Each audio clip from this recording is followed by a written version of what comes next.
Amy Goodman. Iraq and Afghanistan veterans gathered in Maryland this past weekend to testify at Winter Soldier. Organized by Iraq Veterans Against the War, the event was modeled after the historic 1971 Winter Soldier hearings held during the Vietnam War. Over the weekend, war veterans spoke of free fire zones, the shootings and beatings of innocent civilians, racism at the highest levels of the military, sexual harassment and assault within the military, and the torturing of prisoners. Although Winter Soldier was held just outside the nation's capital, it was almost entirely ignored by the American corporate media. A search on the Lexis database found no major television network or cable news network even mentioned Winter Soldier over the weekend. Neither did the New York Times, Wall Street Journal, Los Angeles Times, or most other major newspapers in the country. The editors of the Washington Post chose to cover Winter Soldier but placed the article in the local section. On Friday, Democracy Now! Broadcast from Winter Soldier. This week, we play excerpts from the proceedings. We begin with John Michael Turner, who fought with the 3rd Battalion, 8th Marines. Good afternoon. My name is John Michael Turner. I currently reside in Burlington, Vermont. I served with Kilo Company, 3rd Battalion, 8th Marines as an automatic machine gunner. There's a term, once a Marine, always a Marine, but there's also the term, eat the apple, F the Corps. I don't work for you no more.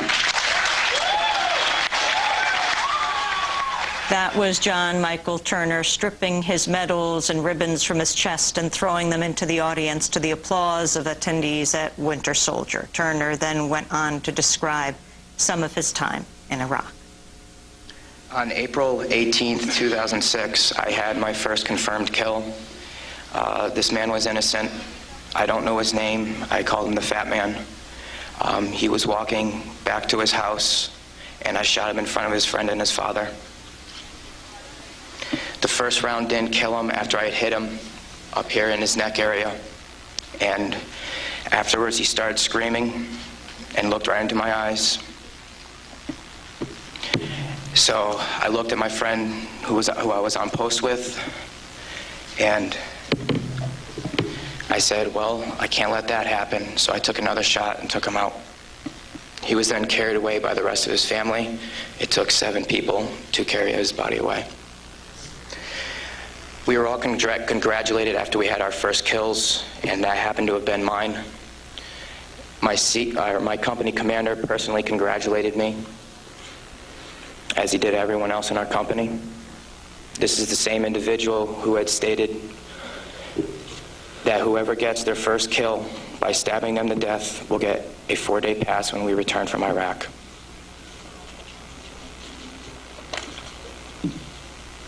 There was one incident where we got into a firefight just south of the government center, about 2,000 meters. We had no idea where the fire was coming from, and the way our rules of engagement were, pinpoint where the fire is coming from and throw a rocket at it. So with that being said, we still didn't know where the fire was coming from, and an 84mm rocket was shot into a house. I do not know if there was anyone in it. We do not know if that's where the fire was coming from, but that's what was done. Please go to the next image.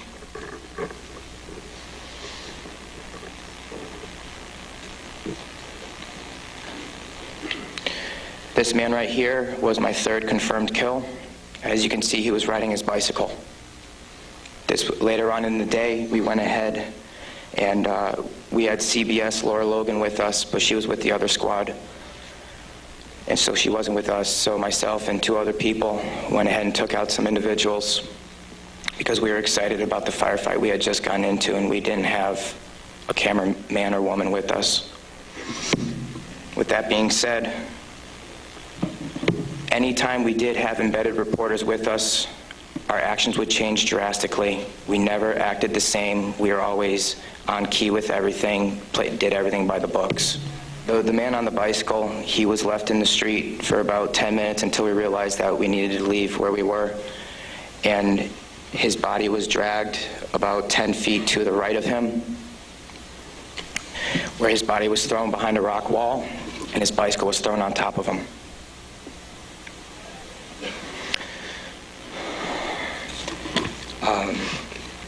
House raids. Because we were a grunt battalion, we were responsible for going on several patrols. A lot of the raids and patrols we did were at the night, around 3 o'clock in the morning, around there. And what we would do is just kick in the doors and terrorize the families.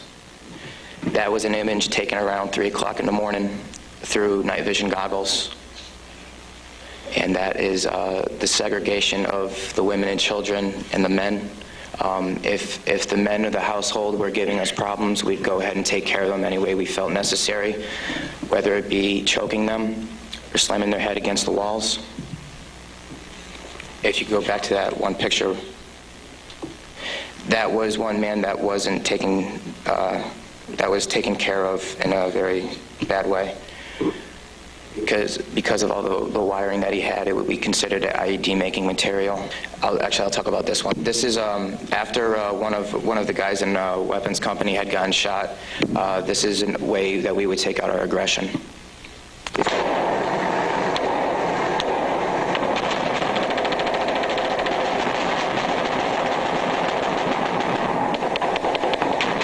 For those of you who don't know, it is illegal to shoot into a mosque unless you were taking fire from it. There was no fire that was taken from that mosque. It was shot into because we were angry. Can you please play the next video?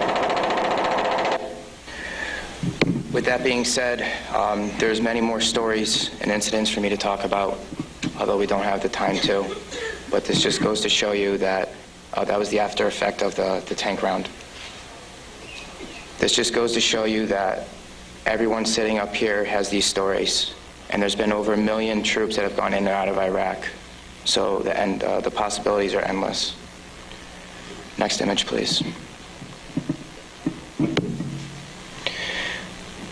The reason I am doing this today is not only for myself and for the rest of society to hear, but it's for all those who can't be here to talk about the things that we went through, talk about the things that we did. Next image.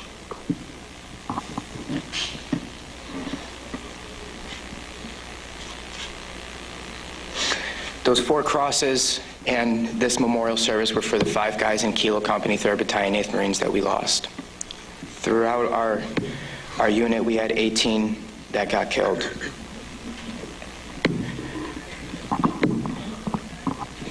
With that being said, that is my testimony.